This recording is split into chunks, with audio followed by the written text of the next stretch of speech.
So ngayong umaga, Monday, paparehistro tayo ng ating tricycle, private with sidecar yan. Kasi ang plate number niya ay ending with number 3. So punta tayo ng LTO Muson. So alas 7 pasado, medyo marami ng tao.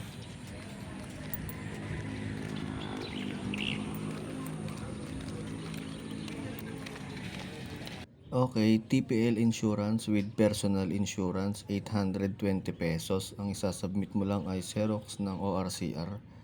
So sa next time, sa Cebuana na lang ako kasi nasa 300 plus lang sa Cebuana. Dito na ako sa emission testing center, katabi lang din ng LTO Muson. So 500 pesos daw ang babayaran dito. Tapos ang kagandahan dito, yung pila, yung pagkuha ng number, QR code na ito lang yung step by step. Tapos after almost 1 hour, yan, nakasalang na yung ating tricycle.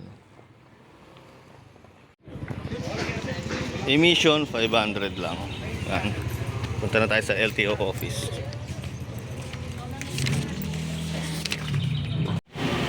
So ito na, after almost 1 hour ng pag-iintay, inspection na ng ating motor. So in-inspect lang nila ilaw, syempre mga ilaw, busina.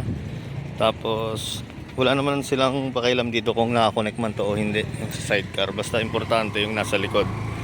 Gumagana lahat, tail, brake, signal lights, tapos busina. Tapos ito headlight, high and low. Tapos ito naka-rim 17, naka-rim 18. Wala na sila yan, hindi na nila papakailaman yan. So okay na, registered na siya hanggang March 2027. Yan. So pagka magpaparehistro kayo ng ng motorcycle with sidecar, kalagay diyan with private yan. Private motorcycle TC. Pero sa CR niya with sidecar ang nakalagay. So kailangan lang nakakondisyon yung makina kasi pag may usok-usok siya na puti o itim, yun, hindi ipapasa sa emission. So ipaayos nyo, ipakondisyon nyo, lalo yung mga ilaw, busina. Tapos pagka private naman yung tricycle nyo, hindi naman kayo for hire, hindi naman pampasada. So lang kailangan, kahit hindi sa inyo nakapangalan, ang kailangan lang Xerox ng ORCR, tapos insurance, tsaka emission, yun lang naman. Pero pagka yung pampasada yung tricycle nyo, for hire siya, ang kailangan nyo, ang madadagdag lang yung MTOP, Operator's Permit ata yun.